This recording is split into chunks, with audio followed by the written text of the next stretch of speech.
Hoje quero falar sobre compra e venda de empresa.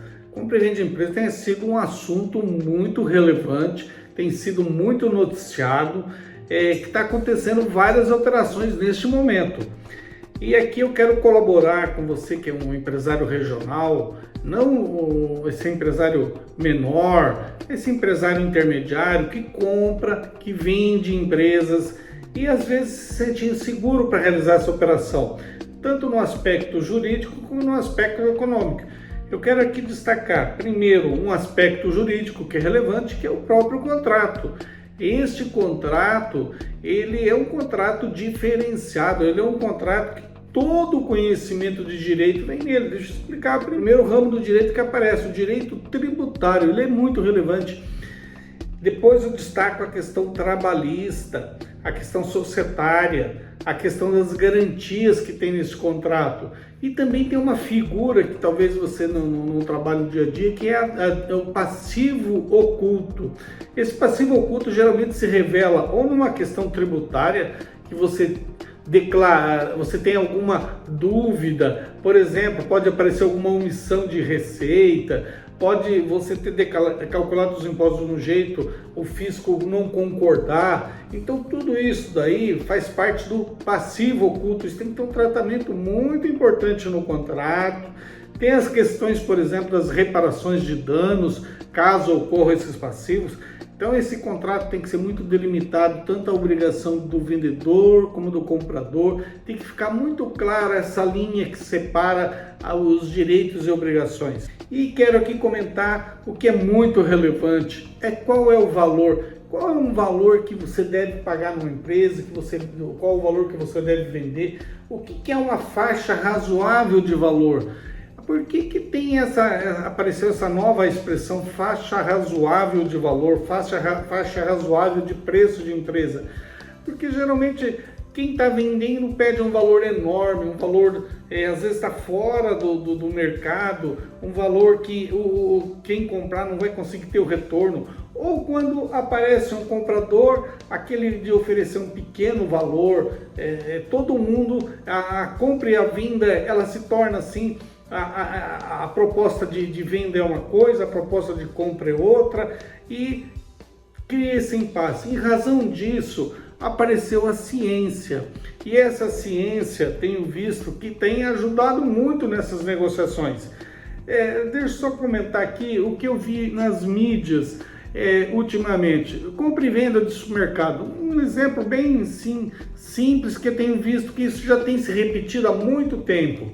Quem estava comprando no supermercado chegou à seguinte conclusão: olha, nós podemos pagar no máximo 40% do valor da venda anual. Ou seja, o que significa? Se o supermercado tem uma venda de 100 milhões de reais, eu posso no máximo pagar 40% de 100 milhões. Eu poderia pagar no máximo 40 milhões por esse supermercado. Isso foi dito pela imprensa. E também é uma realidade. Eu tenho visto isso também nos pequenos negócios que eu acompanho há muito tempo. Um exemplo, você está vendendo um pequeno comércio, uma padaria, ou lojas de farmácia, ou está vendendo um posto de gasolina. Então chega esse critério: olha, eu vendo a minha empresa por 6 meses de faturamento mensal. Então tem esse questionamento, e isso ainda é aplicável. E tem um outro índice que tem se comentado muito, mais para grandes empresas, que demanda assim um estudo mais, eu diria, mais aprofundado. Então, só que ele anda perto desse outro conceito da venda do supermercado, que fica limitado a 40% da venda anual, que é o EBITDA, que é um índice financeiro. E esse índice financeiro, da onde se extrai ele? Da própria contabilidade. Então ele é um lucro líquido antes do imposto de renda e da contribuição social sobre o lucro. Ele vem ainda antes, né? Se você faz uma exclusão das depreciações, das amortizações, das despesas financeiras. Então ele é um lucro que vem antes disso daí. Tem lá um registro desse valor. E esse EBITDA, voltando à história do supermercado que vende 100 milhões, vamos supor que chegou à conclusão que esse EBITDA é 6%. Então, de 100 milhões, é 6 milhões o valor do EBITDA.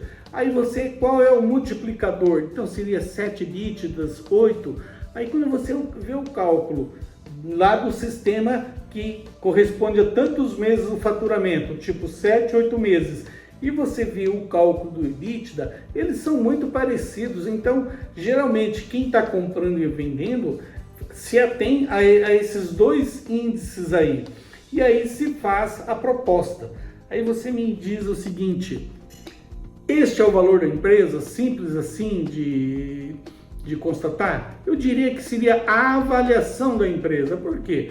Uma empresa, ela não tem apenas assim, ela tem dívidas ou ela tem ativos.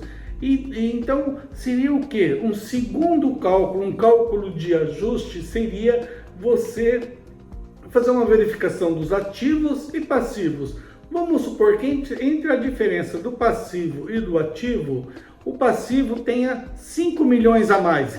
Então, o valor dessa empresa seria o multiplicador de EBITDA, vamos supor, no nosso caso aqui, 6 milhões. Vamos supor que fosse 10 EBITDAs, então seria 60 milhões o valor desse supermercado.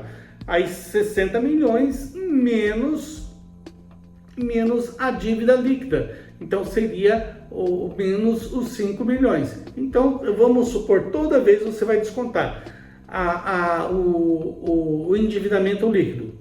Como, por exemplo, se você adotou esse critério de você adotou 7, 8 meses do faturamento, também desconta o endividamento líquido. Então, sempre você vai adotar este critério. Então, acredito que a ciência apareceu aí para facilitar os negócios, para dar segurança jurídica. É claro que ainda tem muito ponto de negociação. Então, por exemplo, pode ser vamos supor, o mercado está pagando 6 EBITDAs ou está pagando 7 faturamentos. Pode ser um pouco mais, um pouco menos, mas não foge muito dessa regra. Então, se você está fazendo negócios, se aperceba disso.